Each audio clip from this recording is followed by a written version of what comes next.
Hey, true crime fans.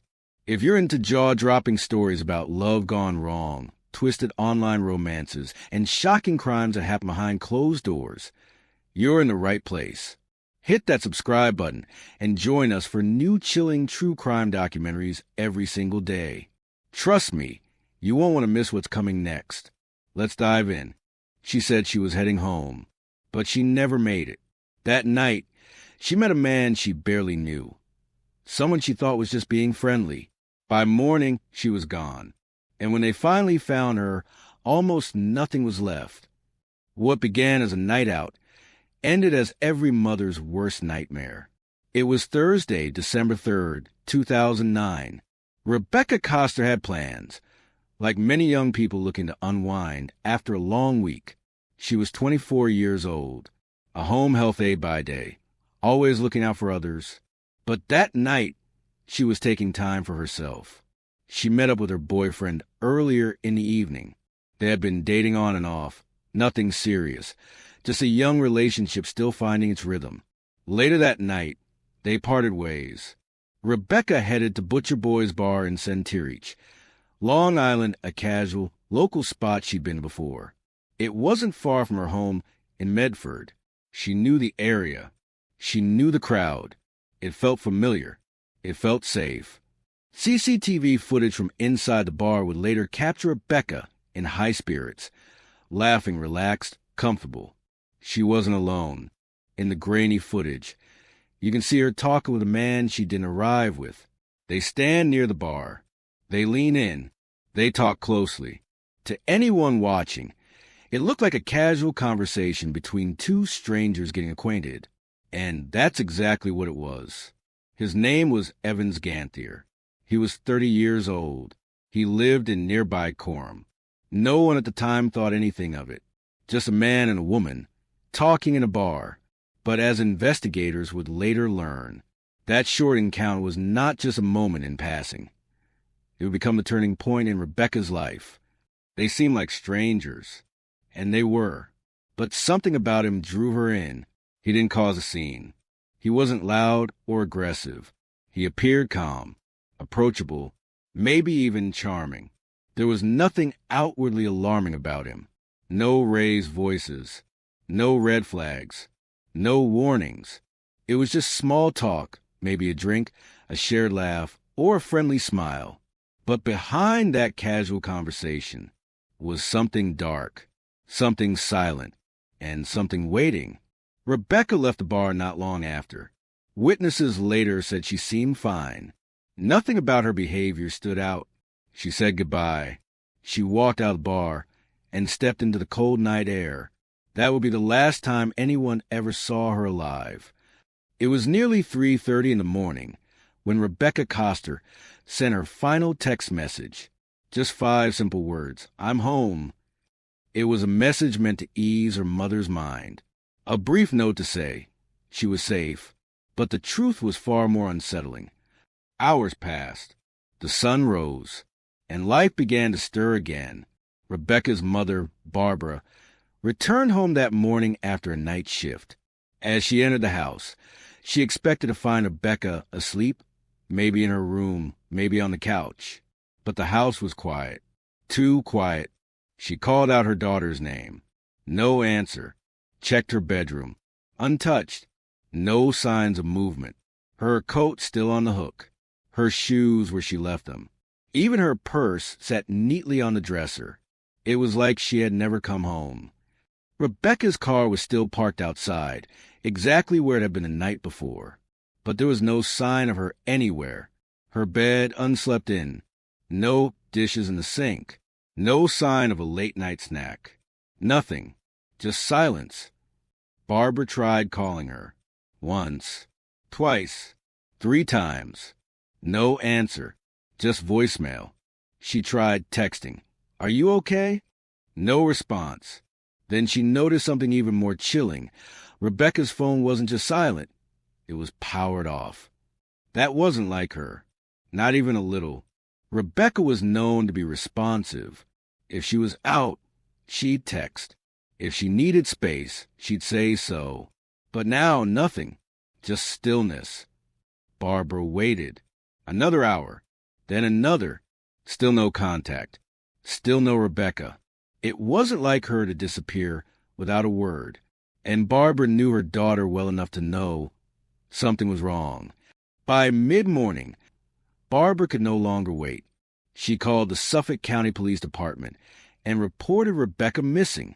She told them everything, that her daughter had gone out the night before, that she was supposed to be back, that she had sent a text saying she was home, but she wasn't. And now, she wasn't answering calls or texts. Her phone had been off for hours. As the police began their preliminary investigation, Barbara reached out to Rebecca's friends. She asked the hard questions no mother ever wants to ask. Did you see her? Did she leave with anyone? Did she mention where she was going? One by one, the answers came in.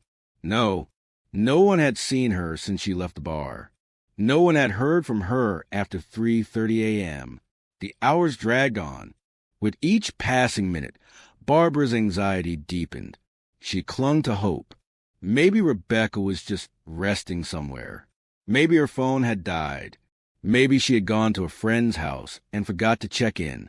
But deep down, she feared the worst. Then something strange happened. A new text message arrived from Rebecca's phone. It was unexpected, and it was deeply disturbing. The message read, "Dan tied me up in the basement." Barbara stared at the screen, stunned. Dan? Rebecca's boyfriend? She hadn't mentioned anything about trouble between them, and the idea that he could have done something violent. It didn't add up. Still, Barbara passed the message along to the police. Every second counted. Officers quickly tracked down Dan. They brought him in for questioning, looked into his background, and verified his whereabouts. He was cooperative, calm, respectful, and most importantly, he had a rock-solid alibi. At the time of Rebecca's disappearance, Dan had been more than an hour away. He was with multiple people who confirmed his story. Surveillance footage and timestamps backed it all up. It didn't take long for investigators to clear him of any suspicion. Dan wasn't involved, and he wasn't the one who sent that message, which meant only one thing. Someone else had Rebecca's phone. Someone who was trying to mislead. Someone who wanted to send police and her family in the wrong direction. It was a chilling realization. Not only was Rebecca missing, but now someone was pretending to be her, or worse, was pretending to speak for her. Whoever sent that message wasn't reaching out for help. They were trying to cover their tracks. And whoever they were still out there. But police were closing in, because the digital trail, no matter how carefully hidden, was starting to point somewhere. And what they discovered next would take this case from troubling to terrifying. With Rebecca Koster still missing and the text claiming she was being held by her boyfriend proven false, detectives began looking elsewhere. Time was against them. The first 48 hours after a disappearance are always the most critical. Every second lost is a second further from the truth. And now they knew two things for certain. Rebecca hadn't come home, and someone was deliberately trying to mislead them. But in the digital age, deception leaves a trail. Even when a phone is turned off, it still whispers. Investigators began tracing Rebecca's cell phone records. And soon, they caught a break. Her phone had last pinged a tower not far from her hometown, but the signal didn't stop there. The next location was much more unusual. It was a warehouse district nearly 20 miles away in North Stonington, Connecticut.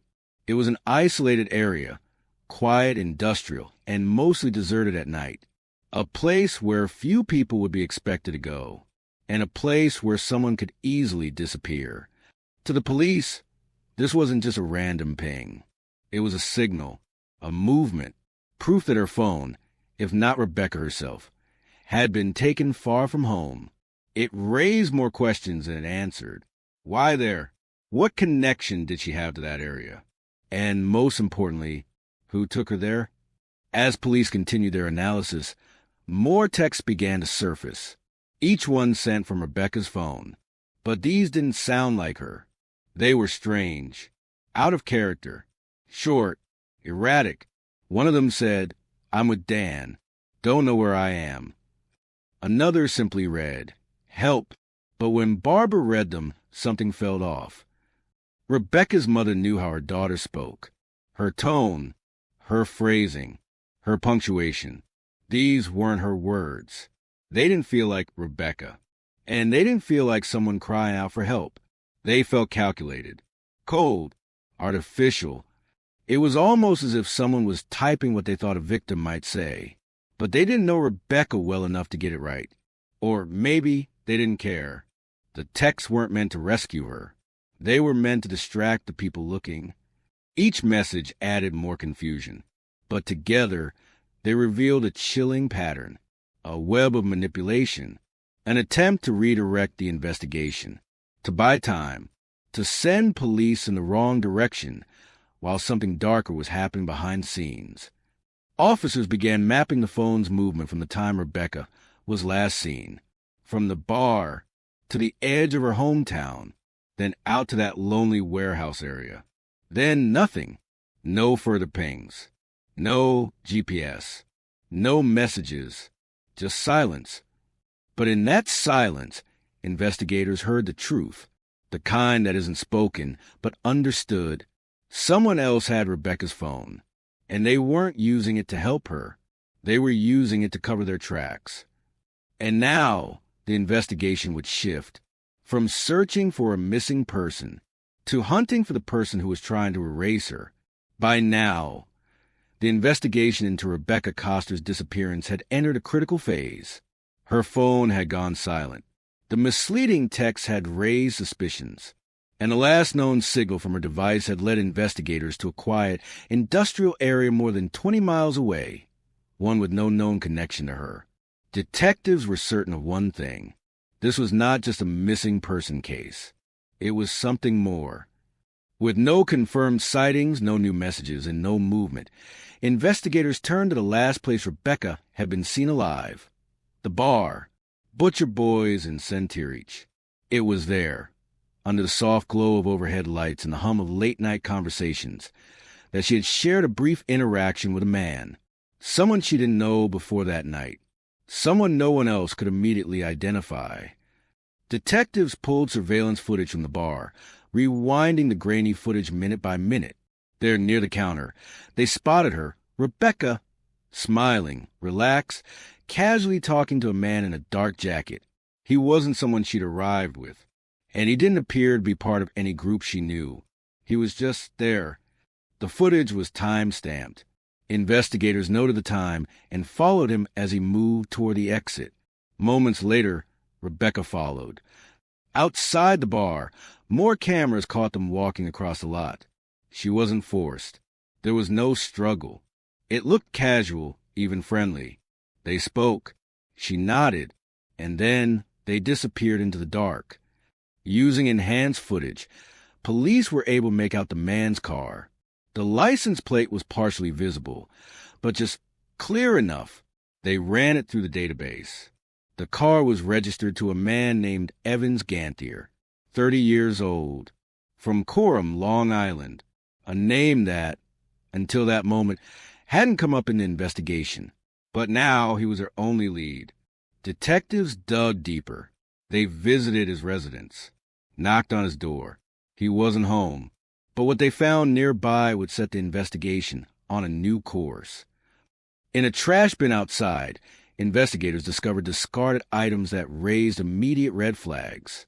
Duct tape, burned fabric, and a mattress, heavily damaged, doused in a strong chemical smell. Inside his garage, the scent of bleach lingered. Too strong, too recent. They collected evidence, sent it for testing, and secured the area. Back at the forensic lab, the results came in quickly. On a piece of duct tape, they found hair, long, brown, consistent with Rebecca's. More crucially, on another surface inside the garage, investigators lifted a clean fingerprint, a print that matched someone already in the system, someone they had only just identified, Evans Ganthier. That print would be the link, the silent witness, proof that he wasn't just someone she spoke to at a bar. He was someone who had brought her to his home, and now he was someone police needed to find.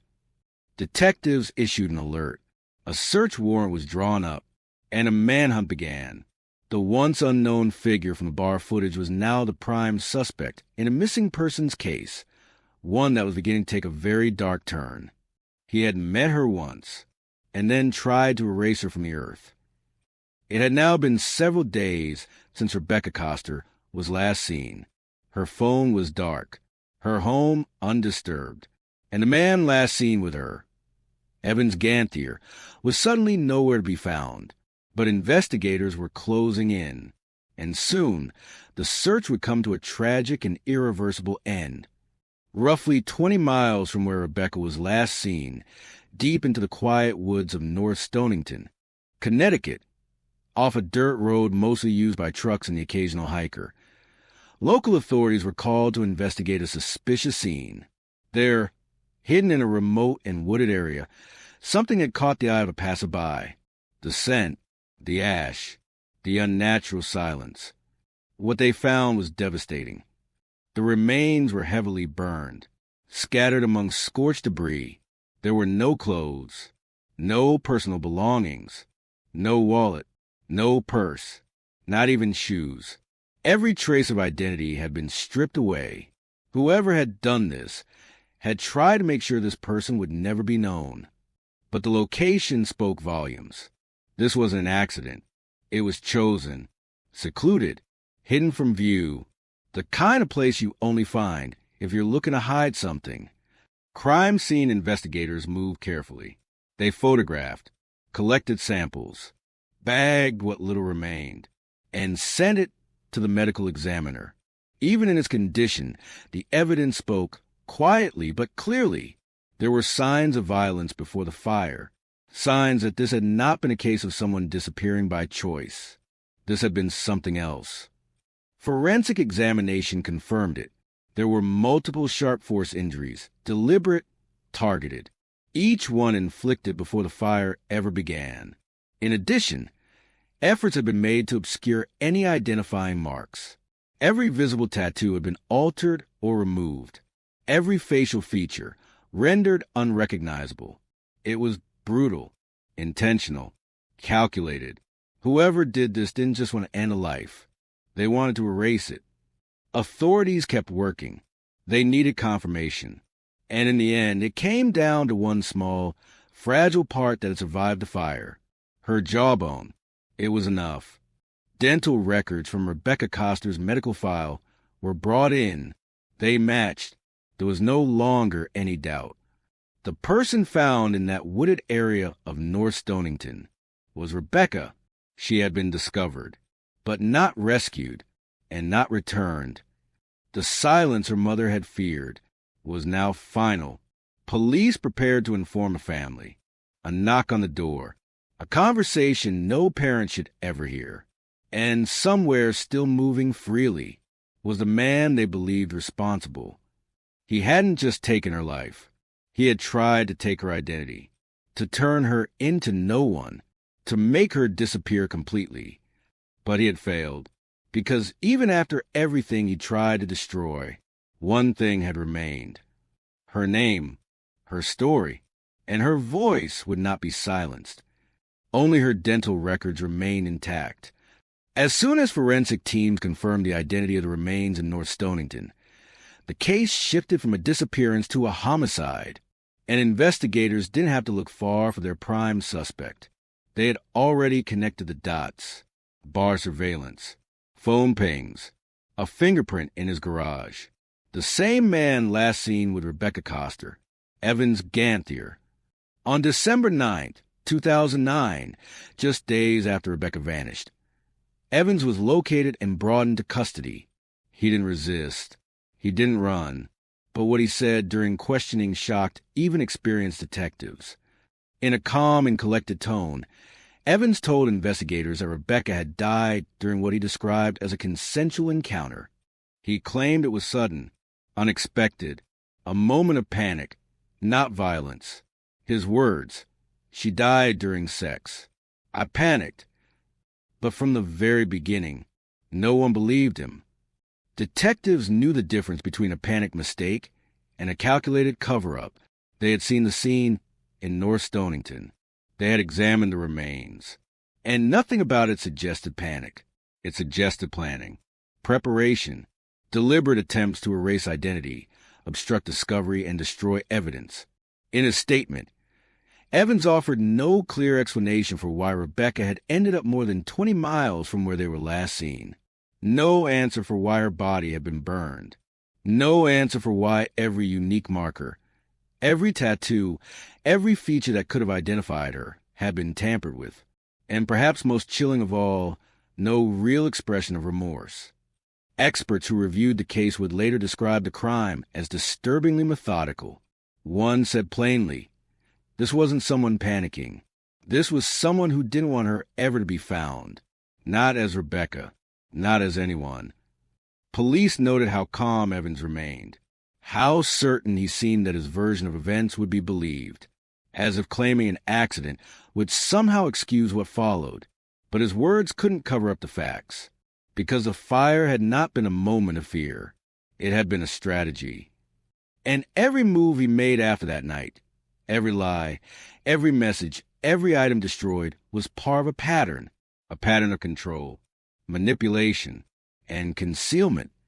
In the eyes of law enforcement, there was no question. Evans Ganthier hadn't just tried to hide what happened. He had tried to hide who Rebecca was. And in doing so, he revealed exactly who he was. By the time the truth was known, the heartbreak had already taken root. The forensics, the fingerprint, the arrest, the confession, it had all confirmed what Barbara Koster had feared, but never wanted to believe. Her daughter was gone. Not missing, not hidden, gone. Rebecca had left the house with plans for a simple night out, plans that millions of young women make every day. But she never came home. And now, the only thing left to carry forward was her memory. In the days that followed, Barbara spoke softly but firmly to the press, to the people who had followed the search, to the officers who had worked around the clock, and to the community that had stood behind her. She said, he took her identity, her face, but he didn't take her from me. It was a statement of defiance, quiet but resolute, because while Evans Ganthier had done everything he could to erase Rebecca's physical presence, he had failed to erase the love that surrounded her, the memories, the voice, the laughter, the person she was before that night. Barbara kept Rebecca's framed photo on the mantel, surrounded by candles, letters, and flowers left by friends, neighbors, and strangers, a vigil that glowed softly in the dark, like a beacon, a reminder that Rebecca's story wouldn't vanish in silence. And as the case prepared to enter the courtroom, the weight of what had been lost began to settle across the community. This was not just about evidence anymore, or phone pings, or timelines. This was about justice, about humanity, about the horrifying fact that someone could commit such an act after knowing someone for less than an hour. What kind of person plans to deceive, destroy, and vanish a life they've barely encountered? What kind of mind can sit across from a stranger, smiling, calm, and already be planning their disappearance? The courtroom would soon face those questions. The jury would hear the confession, the forensics, the timeline. They would see the photographs, hear the testimony, and try to put language around an act that, at its core, defied explanation. But Barbara already knew the truth, not the legal version, not the technical version, the personal truth, the one that exists between mother and daughter, a truth that can't be destroyed, burned, or erased. He didn't take her from me. Those were Barbara's words, and no verdict, no sentence would ever be more powerful than that. Now, the courtroom would decide, what kind of monster does this? The courtroom was silent, not just from the weight of the charges, but from the presence of a mother who had lost everything, and now sat only feet away from the man accused of destroying her world. Evans Ganthier stood trial for the murder of 24-year-old Rebecca Koster, and the evidence against him was overwhelming. The prosecution's case was built on a timeline that unfolded with chilling clarity. Bar surveillance, phone records, GPS data, a fingerprint lifted from inside his garage, and Rebecca's remains, found more than 20 miles away, burned and altered beyond recognition. They played back the footage from Butcher Boy's bar, showed the jury how Rebecca and Evans had interacted that night. Two strangers, brief conversation, and then gone, the last known moment she was seen alive. They detailed the misleading text messages sent from her phone, messages the detectives believed were written not by a frightened woman in danger, but by her killer, in an attempt to delay the investigation and misdirect suspicion. A forensic expert testified that the injuries inflicted were not consistent with panic, but with purpose. The removal of identifying features, the fire, the secluded dumping site. Each step calculated, they said, not to hide a mistake, but to erase a person. As the evidence was presented, Evans Ganthier showed little reaction. He sat still, expressionless, no visible remorse, no apology, no acknowledgement of the life that had been taken. And his defense? A single familiar claim. That Rebecca had died during consensual intimacy, that he had panicked and tried to cover it up. But the prosecution quickly dismantled that narrative. They reminded the jury that Evans had never called for help, never contacted the police, never attempted to explain the supposed accident, until after investigators had traced the evidence directly to his doorstep. They asked, if it was an accident, why the fire? Why the duct tape? Why try to conceal every trace of who she was? Why pretend to be her, texting family and friends to throw them off her trail? It didn't add up, and the jury knew it. Rebecca Koster sat through every day of testimony, sometimes with family by her side, sometimes alone, but always present, holding a framed photo of Rebecca in her lap. When the closing arguments ended, the jury was dismissed. They left the room carrying with them the weight of a life taken, and a story that had shaken everyone who heard it. They didn't need days. They didn't need weeks. The jury took just hours to find him guilty. After days of testimony and just hours of deliberation, the jury returned with a unanimous verdict. Evans Ganthier was found guilty of second-degree murder in the death of Rebecca Koster. The courtroom was hushed. No celebration. No outburst, only the sound of quiet breathing and a mother's restrained tears. Rebecca Koster sat still as the verdict was read. She didn't speak. She didn't need to. The silence said it all. Justice, at last, had spoken for Rebecca, but the case wasn't over yet. Now came the sentencing. Evans stood before the court. No emotion, no apology. He offered no additional statement. No reflection, no remorse. Before handing down the sentence, the judge addressed him directly. Your story makes no sense, and no one believes you. Those words hung in the air, firm, final, a clear condemnation of the lies Evans had told and the life he had taken. Then came the sentence, 25 years to life in prison, a penalty that reflected not only the crime itself, but the pain left behind. Barbara later called it a partial peace. She knew it wouldn't bring Rebecca back, but would keep the man who stole her daughter's future behind bars, at least for now. Still, there was one part of the sentence that felt like an open wound. Under the terms of his conviction, Evans Ganthier would be eligible for parole after serving just 25 years, which meant, if approved, he could walk free as early as 2035. That fact weighed heavily on everyone who had followed the case. A life taken in minutes, a family shattered forever, and yet freedom still a possibility. The sentence brought accountability, but not closure, because while justice was served in a courtroom, the loss remained. But he could be eligible for parole by 2035. After the courtroom drama ended, the battle for justice was far from over. While Evans Ganthier was sentenced to 25 years to life, the possibility of parole loomed on the horizon. A chance that the man who had taken Rebecca's life might one day walk free. For Barbara Koster, that was not an option she was willing to accept. Her grief had transformed into a fierce determination, a resolve that no parole hearing would pass without her voice being heard. She vowed to fight every step of the way, to be there at every hearing, to remind the parole board of the daughter she had lost, and to ensure that Evans Ganthier would not get away twice. Barbara's mission became clear: to protect Rebecca's memory, to protect other families from suffering the same pain, to demand that justice is not just a sentence, but a lifelong commitment. Through interviews and public statements, Barbara has shared her story, not just as a grieving mother, but as an advocate, a beacon for those who have faced unimaginable loss. She understands the long road ahead, the legal battles, the emotional toll, but she faces it with courage, with strength, and with an unwavering promise to her daughter.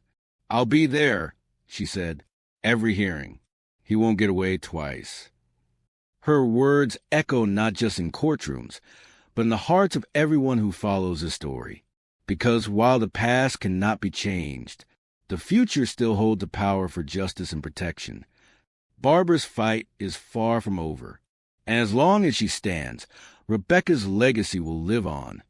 Evans Ganthier was, on the surface, an ordinary man. No criminal record, no history of violence, no visible warning signs that would suggest the darkness hidden beneath. To those who saw him at Butcher Boy's bar that night, he appeared calm, unassuming, almost invisible. Yet behind that familiar face lay a chilling secret. A man capable of planning and executing a crime so horrific that it shocked the community. A man who could charm a stranger, only to destroy her. His story, his life, and his actions revealed a disturbing truth. Evil can be hidden in plain sight, disguised by ordinary moments and casual smiles. The split screen of the bar footage in his mugshot serves as a stark reminder how someone who seems normal can harbor darkness that no one sees until it's too late. This is a story that forces us to ask hard questions. How well do we really know the people around us?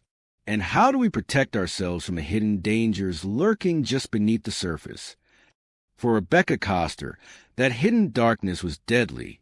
For her family, it is a lasting tragedy. And for the world, a warning. Evans Ganthier tried to erase every trace of Rebecca Koster, her face, her identity, her very existence. He sought to bury her beneath lies, fire, and silence. But in doing so, he made her unforgettable.